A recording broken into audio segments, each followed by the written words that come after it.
I am shutting up now. All right. Chapter 3 Wood and Word. Coat was leafing idly through a book, trying to ignore the silence of the empty inn, when the door opened and Graham backed into the room.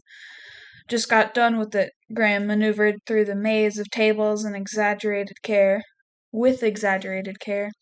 I was going to bring it last night, but then I thought one last coat of oil, rub it, and let it dry. Can't say I'm sorry I did.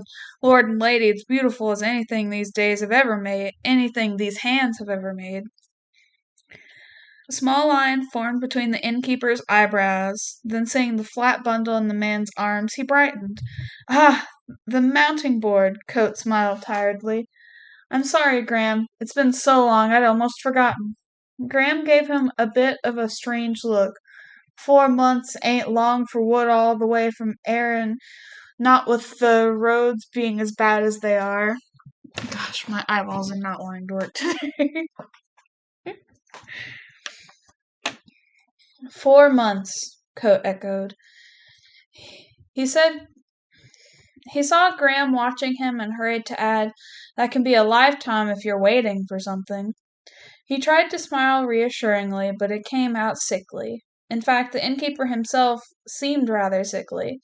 Not exactly unhealthy, but hollow, wan, like a plant that's been moved into the wrong sort of soil and lacking something vital and has begun to wilt.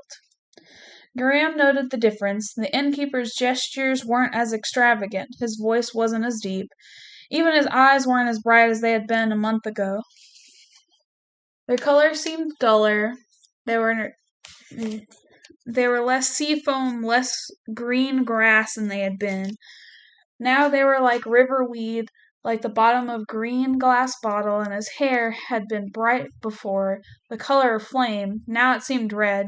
Just red hair color, really. Coat drew back the cloth and looked underneath. The wood was a dark charcoal color with a black grain, heavy as a sheet of iron.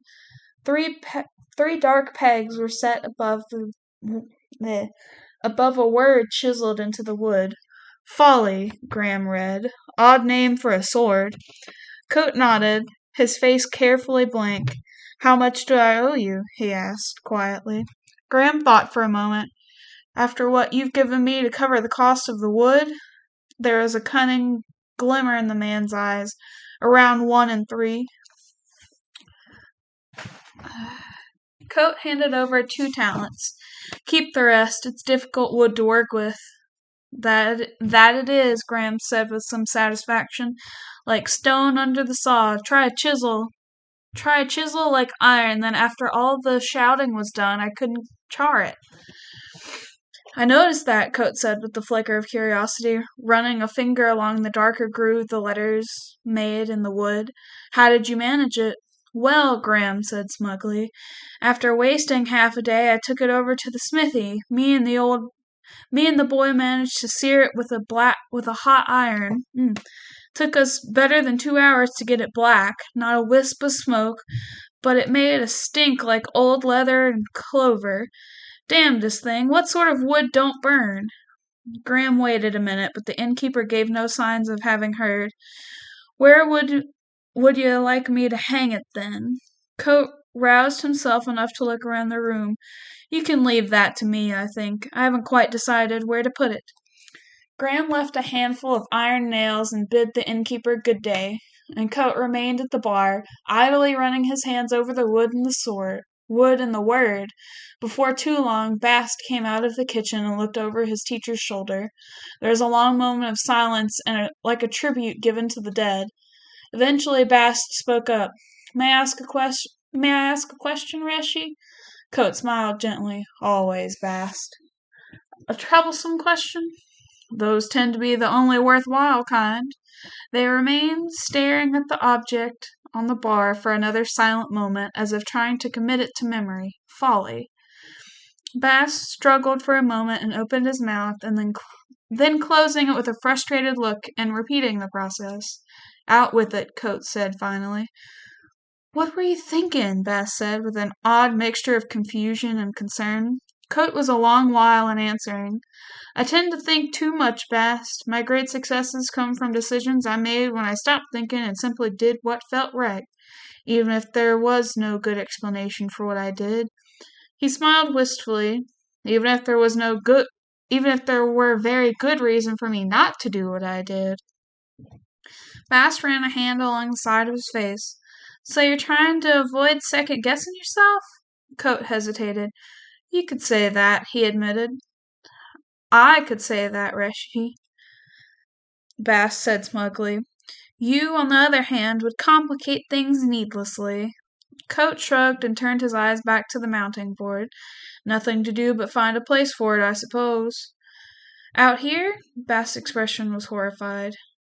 Coat grinned wickedly, a measure of vitality coming back into his face. Of course, he said, seeming to savor Bast's reaction.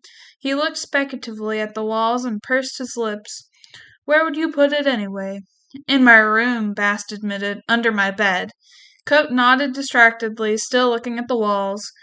Go get it, then. He made a small shooting gesture with one hand, and Bast hurried off, looking unhappy. The bar was decorated with glittering bottles, and Coat was standing on the now vacant counter between the two heavy oak barrels. When Bast came back into the room, Black Scabbard... Is that how you say it? Scabbard? Yeah. Yeah.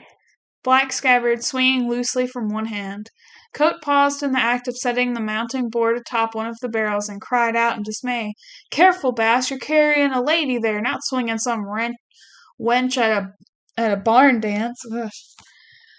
Bast stopped in his tracks and dutifully gathered it up in both hands before walking the rest of the way to the bar.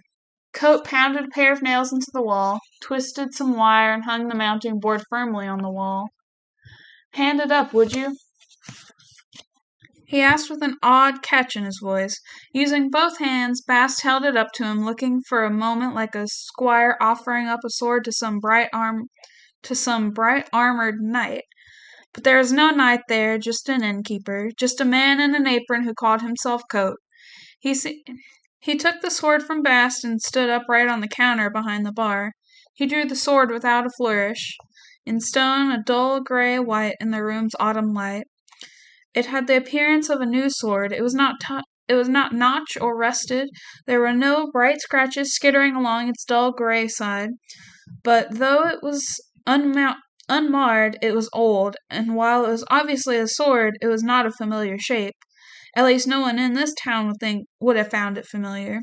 It looked as if an alchemist had distilled a dozen swords, and then the crucible had cooled. This was lying in the bottom. A sword in its pure form. It was slender and graceful. It was deadly as a sharp stone beneath swift water. Coat held it a moment. His hand did not shake. He set the sword on the mounting board.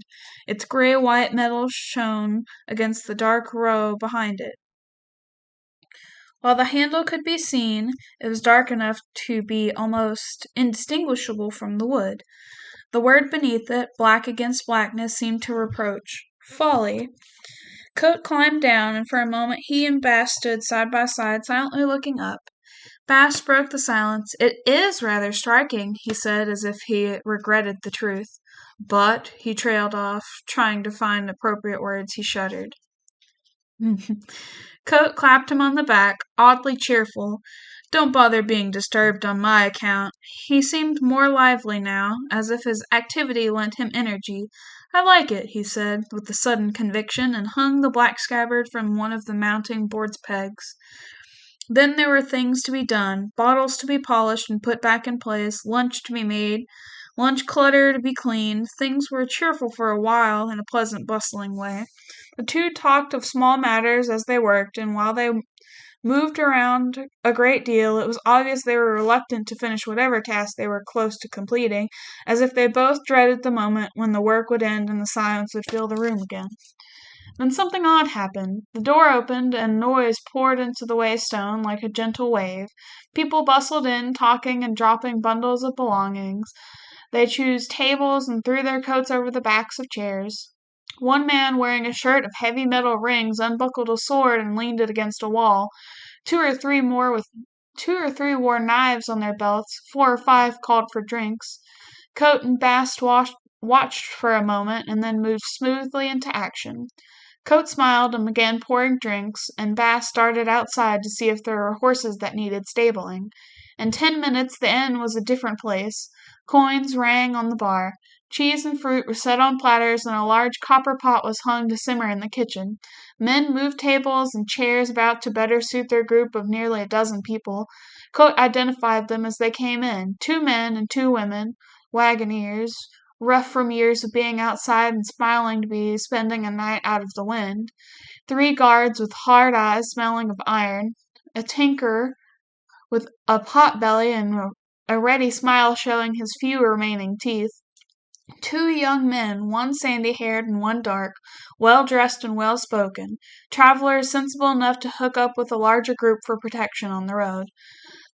The settling-in period lasted an hour or two. Prices of rooms were dickered over. Friendly arguments started about who slept with whom. Minor necessities were brought in from wagons or saddlebags. Baths were requested and water heated. Hay was taken to the horses, and Coat topped off oil in all the lamps. The tinker hurried outside to make use of the remaining daylight. He walked his 2-wheeled mule cart through the town streets. Children crowded around, begging for candy and stories and chims. When it became apparent that nothing was going to be handed out, most of them lost interest. They formed a circle with the boy in the middle and started to clap, keeping the beat with a children's song that had been ages old when their grandparents had chanted it. Let me take a sip of water.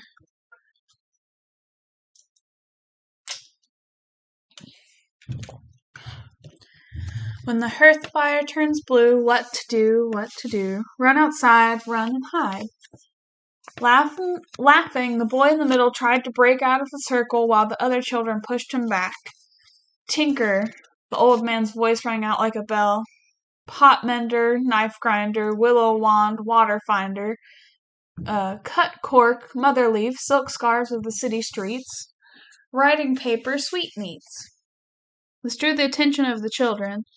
They flocked back to him, making a small parade as he walked down the street singing, "Belt leather, black pepper, fine lace, and brighter feather, tinker in town tonight, gone tomorrow, working through the evening light. Come wife, come daughter, I've small cloth and rose water." After a couple of minutes he settled outside the waystone and set up his sharpening wheel and began to grind a knife. As the adults began to gather around the old man, the children returned to their game, and a girl in the center of the circle put one hand over her eyes and tried to catch the other children as they ran away, clapping and chanting, When his eyes are black as crow, where to go, where to go? Near and far, here they are." The tinker dealt with everyone in turn, sometimes 2 or 3 at a time. He traded sharp knives for dull ones and a small coin. He sold shears and needles, copper pots, small bottles that wives hid quickly after buying them.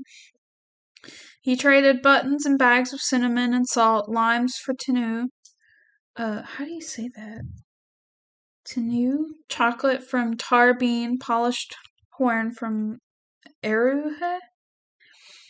All the while the children continued to sing. "See a man without a face, move like ghosts from place to place. What's their plan? What's their plan? Charlatan! Charlatan!" Chandrian? I don't know. Coat guessed the travelers had been together a month or so, long enough to become comfortable with each other, but not long enough to be squabbling over small things. They smelled of road dust and horses. He breathed it in like perfume. Best of all was the noise, leather creaking, men laughing. The fire cracked and spat, the woman flirted. Someone even knocked over a chair. For the first time in a long while there was no silence in the Waystone Inn, or if there was, it was too faint to be noticed or too well hidden. Coat was in the middle of it all, always moving like a man tending a large, complex machine, ready with a drink just as a person called for it. He talked and listened in the right amounts. He laughed at jokes, shook hands, smiled, and whisked coins off the bar as he truly needed the money. Then, when the time for songs came and everyone had sung their favorites and still wanted more, Coat led them from behind the bar, clapping to keep a beat. With the fire shining in his hair, he sang Tinker Tanner, more verses than anyone had heard before, and no one minded in the least.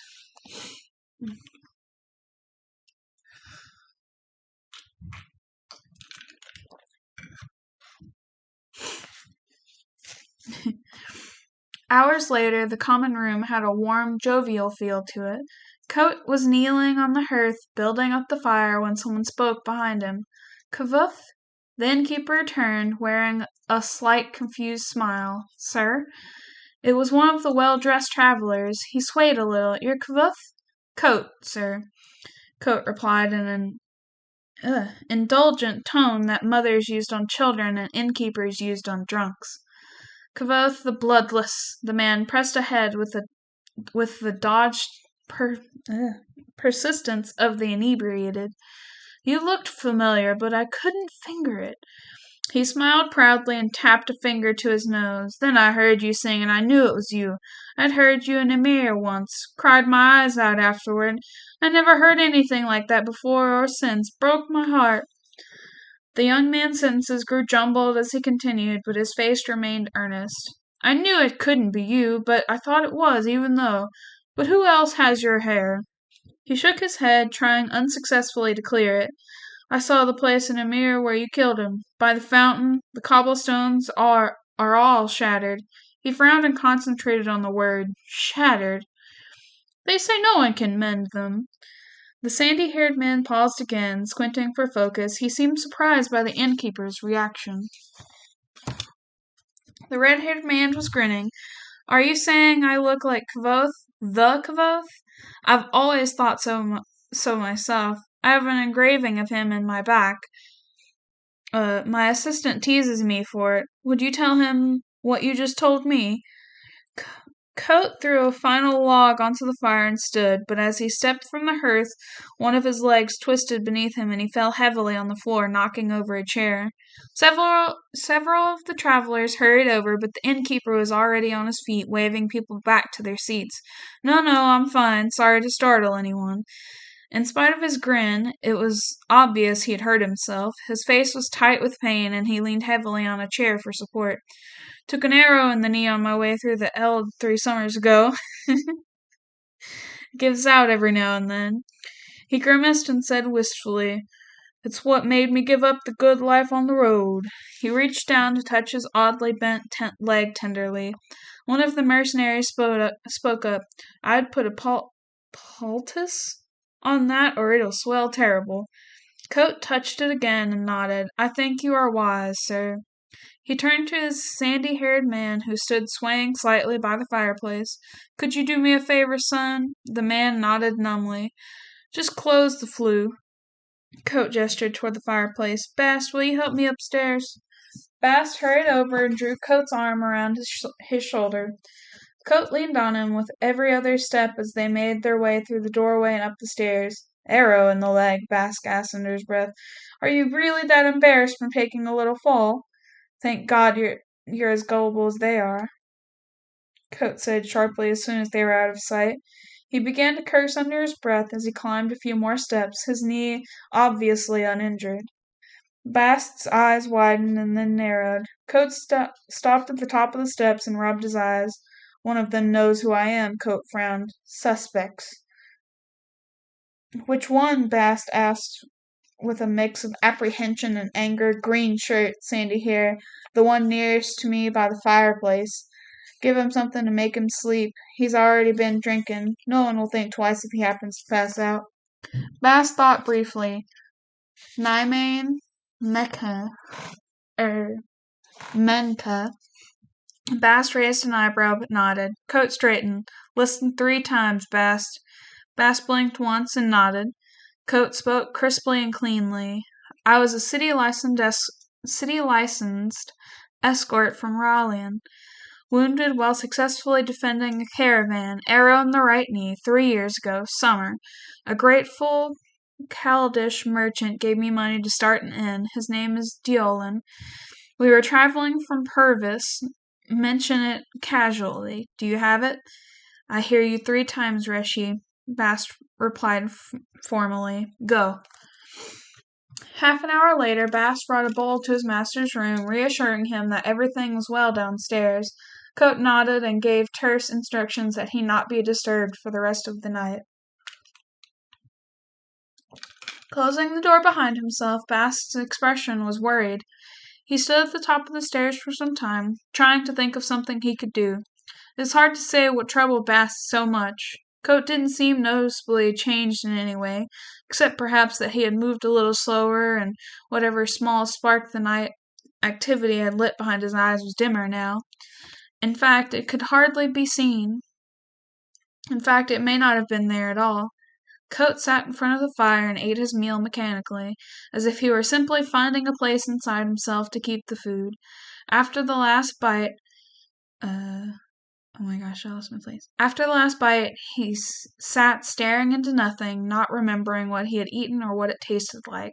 The fire snapped, making him blink and look around the room. He looked down at his hands, one curled inside the other, resting in his lap. After a moment, he lifted and spread them, as if warming them by the fire.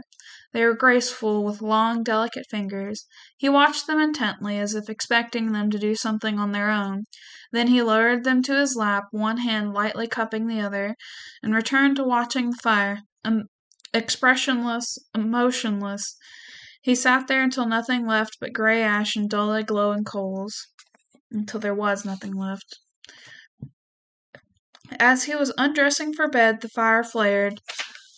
The red light traced faint lines across his body, across his back and arms. All the scars were smooth and silver, streaking him like lightning, like lines of gentle remembering. The flare of flame revealed them all briefly, old wounds and new.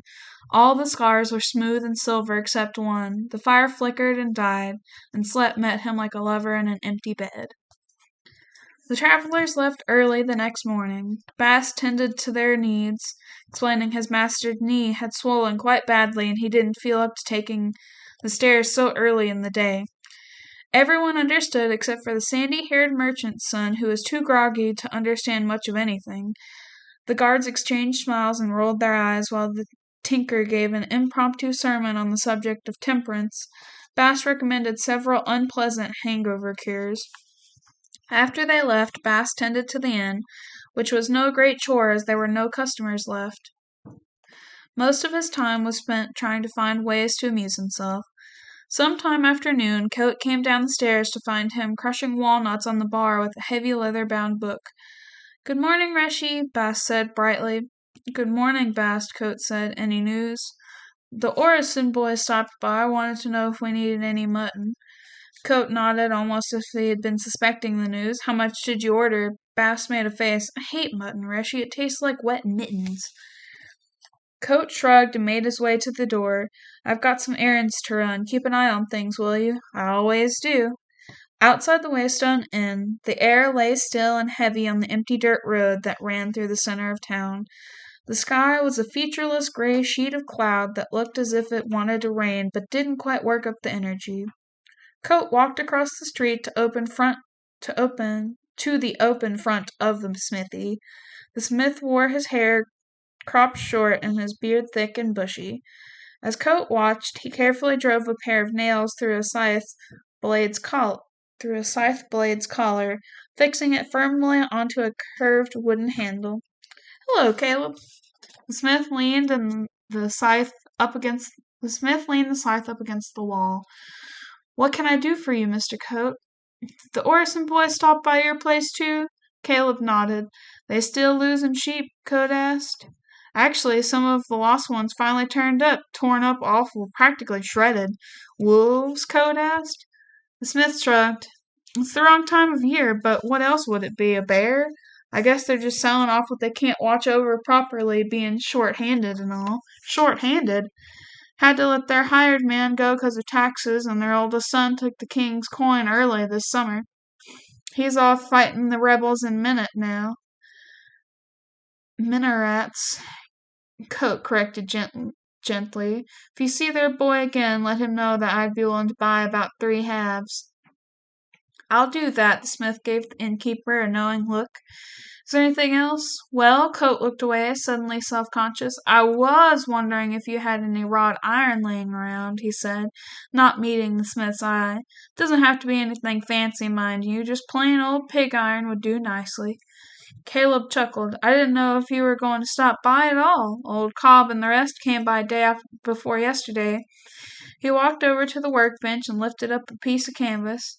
"I made a couple extras just in case." Coat picked up a rod of iron about 2 feet long and swung it casually with one hand. Clever man. I know my business, the smith said smugly. You need anything else? Actually, Coat said as he settled the bar of iron comfortably against his shoulder, there is one other thing. Do you have a spare apron and a set of forage gloves? Could have, Caleb said hesitantly. Why? There's an old bramble patch behind the inn. Coat nodded in the direction of the waystone. I'm thinking of tearing it up so I can put in a garden next year, but I don't fancy losing half my skin doing it. The smith nodded and gestured for Coat to follow him into the back of the shop. I've got my old set, he said as he dug out a pair of heavy gloves and a stiff leather apron. Both were charred dark in places and stained with grease. They're not pretty, but they'll keep the worst of it off of you, I suppose. What are they worth to you? Coat asked and reached for his purse. The smith shook his head. A jot would be a great plenty. They're no good for me or the boy. The innkeeper handed over a coin, and the smith stuffed them into an old burlap sack. You sure you want to do it now? The smith asked. We haven't had rain in a while. The ground will be softer after the spring thaw. Coat shrugged. My grandpa always told me that fall's the time to root up something you don't want coming back to trouble you. Coat mimicked the quaver of an old man's voice. Things are too full of life in the spring months and the summer. They're too strong and won't let go. Autumn, he looked around at the changing leaves on the trees. Autumn's the time. In autumn, everything's tired and ready to die. Later that afternoon, Coat sent Bass to catch up on his sleep. Then he moved listlessly around the inn, doing small jobs left over from the night before. There were no customers. When evening finally came, he lit the lamps and began to page disinterestedly through a book. Fall was supposed to be the year's busiest time, but travelers were scarce lately. Coat knew with bleak certainty how long winter would be.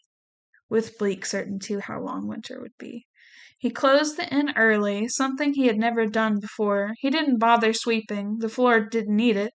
He didn't wash the tables or the bar. None had been used. He polished a bottle or two and locked the door and went to bed. There was no one around to notice the difference. No one except Bast, who watched his master and worried and waited. All right, that's the end of chapter 3.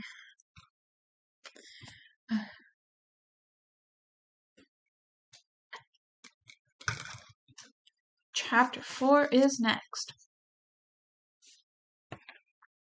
Let's get Oscar to do a thing. I don't think it's recording my voice. Scroll down in the middle tab. Is it? Yeah. Okay. As long as it's pushed record and that I'm good. Yeah, okay. Just wanted to make sure.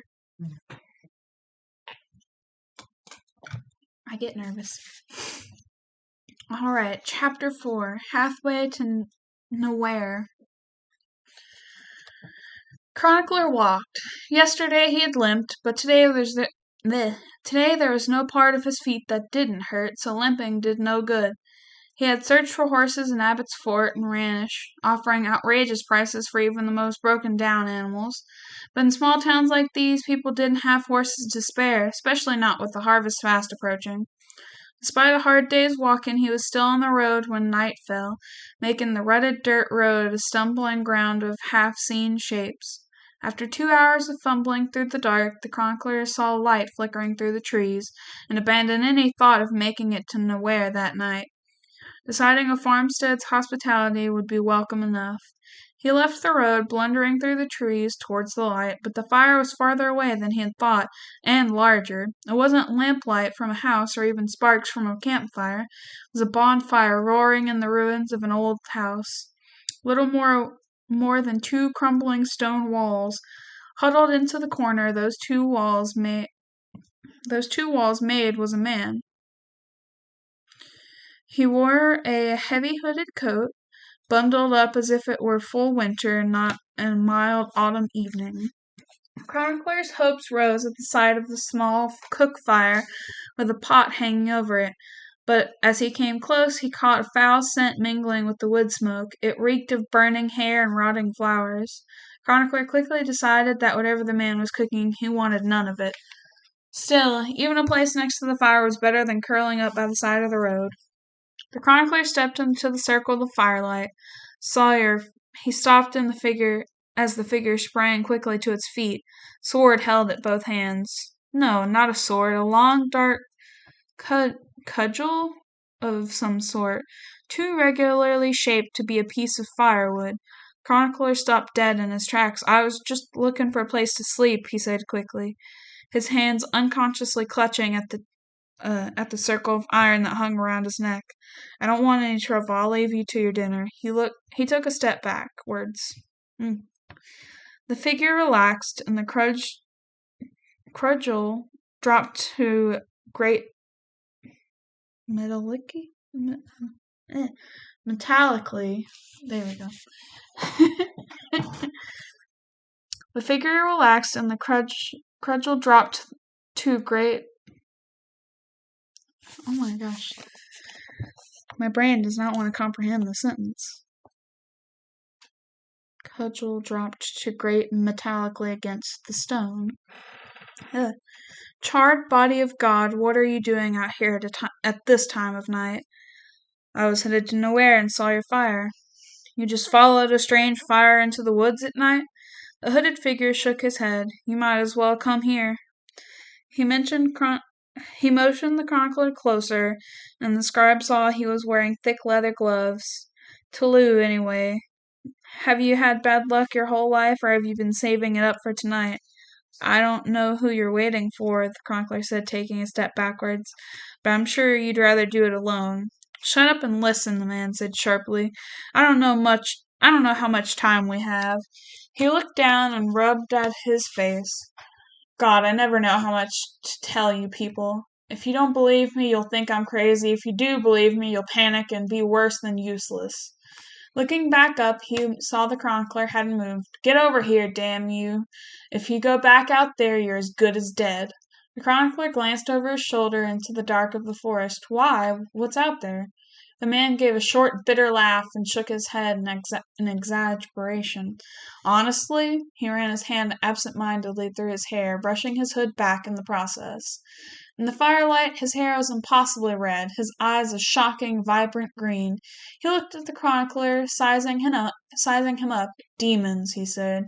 Demons in the shape of a big black spiders. The chronicler relaxed. There's no such thing as demons. From his tone, it was obvious he'd said the same thing many, many times before. The red-haired man gave an incredulous laugh.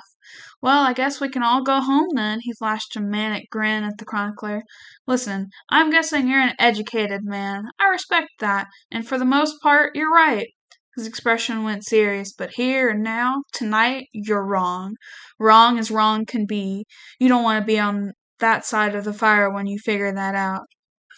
The flat certainty in the man's voice sent chill down the chronicler's back. Feeling more than slightly foolish, he stepped delicately around to the other side of the bonfire. The man sized him up quickly. I don't suppose you have any weapons. The chronicler shook his head. Doesn't really matter. Sword wouldn't do you much good.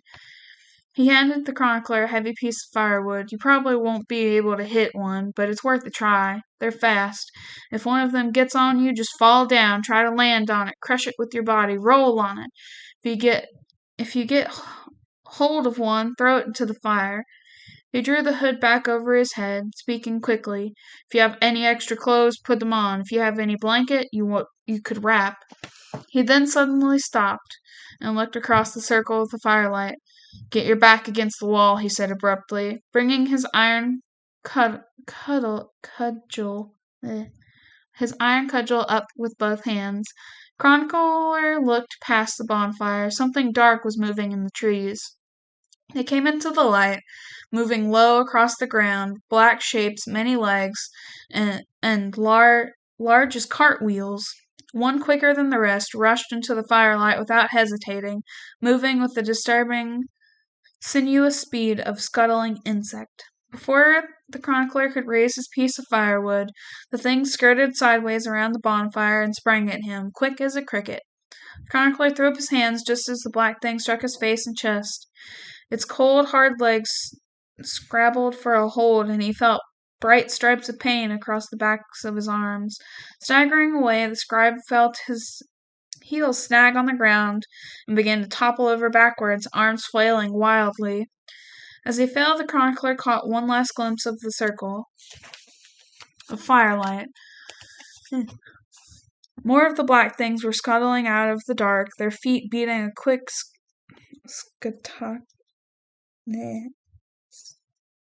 staccato rhythm against roots and rocks and leaves.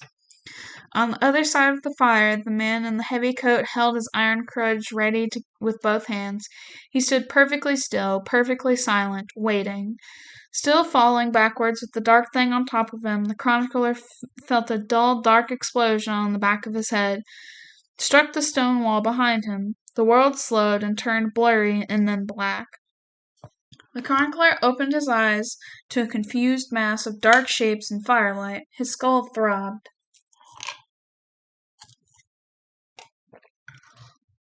There were several lines of bright, clear pain across the backs of his arms, and a dull ache that pulled at his left side every time he drew in a breath. After a long moment of concentration, the world came into a blurry focus. The bundled man sat nearby. He was no longer wearing his gloves. His heavy cloak hung off his body in loose tatters, but other than that, he seemed unscathed. His hood was up, hiding his face. "You're awake?" the man asked curiously. "That's good. You'd never be sure with a head wound." The hood tilted a bit. "Can you talk? Do you know where you are?" "Yes," the chronicler said thickly. It seemed to take far too much effort to make a single word. "Even better. Now, third time pays for all. Do you think you can stand up and lend me a hand? We need to burn and bury the bodies." The chronicler moved his head a bit and felt suddenly dizzy and nauseous. "What happened?" "I might have broken a couple of your ribs," the man said. "One of them was all over you. I didn't have a lot of options."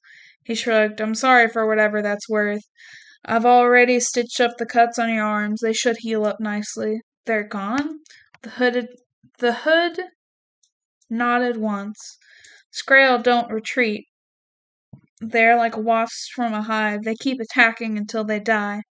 Horrified look spread over the chronicler's face. "There's a hive of these things?" "Dear God, no. There are just these 5. Still, we have to burn and bury them, just to be sure. I already cut the wood we need, ash and roa." The chronicler gave a laugh that sounded slightly hysterical, just like the children's song. "Let me tell you what to do. Dig a pit that's 10 by 2, ash and elm and roa too." "Yes, indeed," the bundled man said dryly. "You'd be surprised at the sorts of things hidden away in children's songs. But while I don't think we need to dig the entire 10 feet down, I wouldn't refuse a little help." He trailed off meaningfully. The chronicler moved one hand to feel the back of his head gingerly and then looked at his fingers, surprised that they weren't covered in blood. "Think I'm fine," he said as he cautiously levered himself up onto one elbow, and from there into a sitting position. "Is there any—" His eyes flickered and he went limp, falling bonelessly backwards. His head struck the ground, bounced once, and came to rest tilted slightly to one side. Am I reading too fast? I don't think so. Okay. Coates sat patiently for a few long moments, watching the unconscious man. When there was no movement other than the chest slowly rising and falling, he came stiffly to his feet and knelt at the chronicler's side. Coate lifted one eyelid and then the other and grunted at what he saw, not seeming particularly surprised. "I don't suppose there's any chance of you waking up again?" he asked without much hope in his voice. He tapped the chronicler's pale cheek lightly. "No chance at all." A drop of blood spotted the chronicler's forehead, followed quickly by another. Coate straightened up so that he was no longer leaning over the unconscious man and wiped the blood away as best he could, which wasn't very well, as his hands were covered in blood themselves. "Sorry," he said absently. He gave a deep sigh and pushed back his hood. His red hair was matted down against his head, and half of his face was smeared with drying blood. Slowly he began to peel away the tattered remains of his cloak. Underneath was a leather blacksmith apron, wildly scored with cuts. He removed that as well, revealing a plain gray shirt of homespun. Both his shoulders and his left arm were dark and wet with blood. Coat fingered the buttons of his shirt for a moment and then decided against removing it. Climbing gingerly to his feet, he picked up the spade and slowly, painfully began to dig. Okay, and that's the end of chapter 4. Woo! And chapter 5 is like 4 more pages, and so I'm going to read that, and then I think we'll stop for the night. Woo. It was well past midnight by the time Coat made it back to Nowhere, and the chronicler's limp body slung across his lacerated shoulders. The town's houses and shops were dark and silent, but the Waystone Inn was full of light. Bass stood in the doorway, practically dancing with irritation. When he spotted the approaching figure, he rushed down the street, waving a piece of paper angrily. "A note? You sneak out and leave me a note?" he hissed angrily. "What am I, some dockside whore?" Coat turned around and shrugged, the chronicler's limp body in Bast's arms. "I knew you would just argue with me, Bast." Bast held the chronicler easily in front of him. It wasn't even a good note. "If you are reading this, I'm probably dead. What sort of note is that?" "You weren't supposed to find it till morning," Coat said tiredly as they began to walk down the street to the inn. Bast looked down at the man he was carrying as if noticing him for the first time. "Who's this?" He shook him a little, eyeing him curiously before slinging him easily over one shoulder like a burlap sack. "Some unlucky sod who happened to be on the road at the wrong time," Coat said dismissively. "Don't shake him too much, his head might be on a little loose." "What the hell did you sneak off for anyways?" Bast demanded as they entered the inn. "If you're going to leave a note, it should at least tell me what." Bast's eyes widened as he saw Coat in the light of the inn, pale and streaked with blood and dirt. "You can go ahead and worry if you want," Coat said dryly. "It's every bit as bad as it looks." "You went out hunting for them, didn't you?" Bast hissed, and then his eyes widened. "No, you kept a piece of the one Carter killed. I can't believe you. You lied to me. To me!" Coat sighed as he trudged up the stairs. "Are you upset by the lie, or the fact that you didn't catch me at it?" he asked as he began to climb. Bast sputtered. "I'm upset that you thought you couldn't trust me." They let their conversation lapse as they opened one of the many empty rooms on the second floor, undressed the chronicler, and tucked him snugly into bed.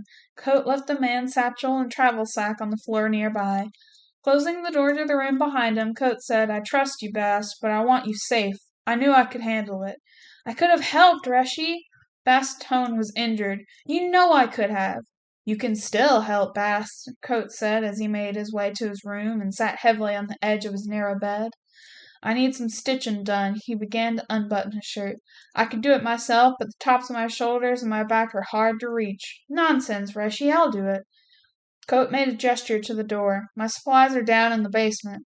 Bast sniffed disdainfully. "I'll use one of my own needles, thank you very much. Good, honest bone, none of your nasty, jagged iron things stabbing you like little slivers of hate." He shivered. "Stream and stone. It's frightening how primitive you are." Bast bustled out of the room, leaving the door open behind him. Coat slowly removed his shirt, grimacing and sucking his breath through his teeth as the dried blood stuck and tugged against his wounds. His face was stoic again when Bast came back into the room with a basin of water and began to clean him off. As the dried blood was washed away, a wild scoring of long straight cuts became clear. They gaped redly against the innkeeper's fair skin. Gapped, I don't know. As if he had been slashed with a barber's razor or a piece of broken glass. There were perhaps a dozen cuts in all, but most of them on the tops of his shoulders, a few across his back and along his arms. One started on the top of his head and ran down his scalp to behind his ear. "Thought you weren't supposed to bleed, Reshi," Bast said. "Bloodless and all that." "Don't believe everything you hear in stories, Bast. They lie to you." "Well, you aren't nearly as bad off as I thought." Bass said, wiping his hands clean, though by all rights you should have lost a piece of your ear. Were they wounded like the one that attacked Carter? Not that I could see, Coates said. How many were there? 5. 5, Bass said aghast. How many did the other fellow kill? He distracted one of them for a while, Coates said generously. Unpun, Reshi, Bass said, shaking his head as he threaded a bone needle with something thinner and finer than gut. You should be dead. You should be dead twice. Coates shrugged. It's not the first time I should be dead, Bass. I'm a fair hand at avoiding it.